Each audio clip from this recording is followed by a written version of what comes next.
Hi, this is Chuck Wood. Welcome to my YouTube channel. I'm coming at you from Duquesne University. Okay, today's our interview question is going to be on physical security. It's not the most computery type of security system that you're going to run into, topic that you're going to run into. But let's start. So a lot of the security deals with the actual physical environment rather than the wires and the software that we're running. Okay, the first question is, what kind of physical security controls do you put in an organization? Well, there's a lot of them. You should put in a wall outside your windows so someone with explosives can't drive up to your window and bomb through your door if you're worried about that, and some businesses are. Okay, and then you could have guard dogs that will be released at night and try to attack any unwanted guests that come to your place of business. And organizations like junkyards have been using these for a long time. There are locked doors, different kinds of locks. There are fire extinguishers and fire suppressor units. There are guards and stations that you have to pass.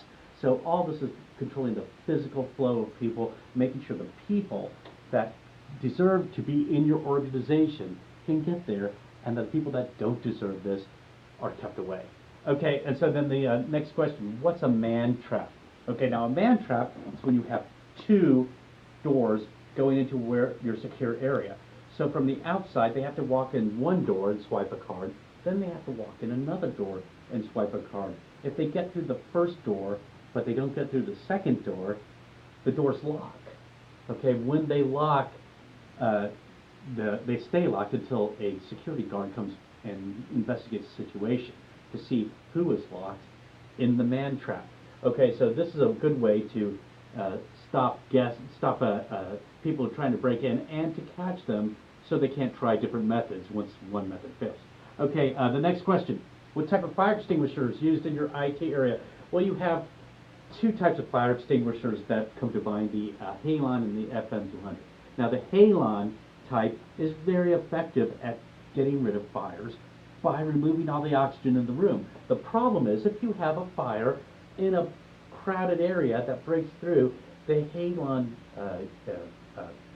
detergent or a compound or chemical gets sprayed all over the place, removing all the oxygen in the room, and anybody in there dies of oxygen deprivation.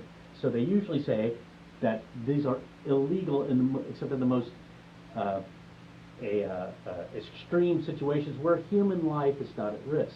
So the other fire extinguishers use chemicals that sometimes remove some of the oxygen, hopefully giving the people inside enough time to escape. Okay, and then the next question are, what is the different types of smoke detection units? Okay, you have photoelectric versus ionic. Okay, photoelectric waits for smoke to come through the sensor, and it shoots a beam across, an infrared beam, that when it gets interrupted sets off an alarm.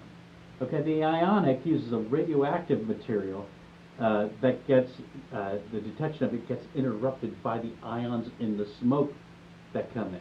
Okay, smoke detectors are fine, but the problem with smoke detectors are when there's smoke, there's fire, so a lot of times by the time the smoke hits the fire extinguishers, the fire's already gone.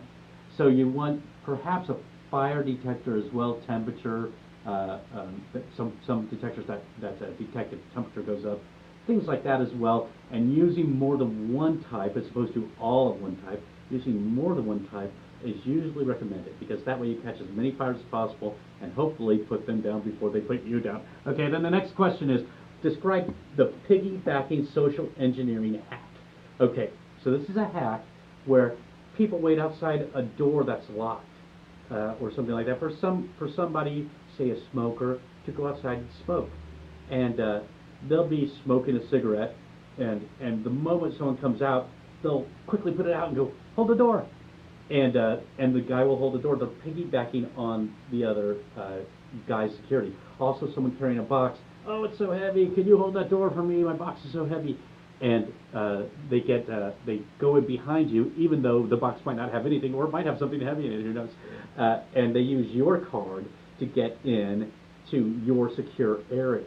So train your employees not to do this. And when someone is carrying something heavy or wants you to catch that door right before it closes, make sure you stay with them until they are cleared by someone else. Okay, so make sure you stay with them. Okay, and that's it for today. Go check out my books on Amazon, more are coming, and check out my, please subscribe to my YouTube channel.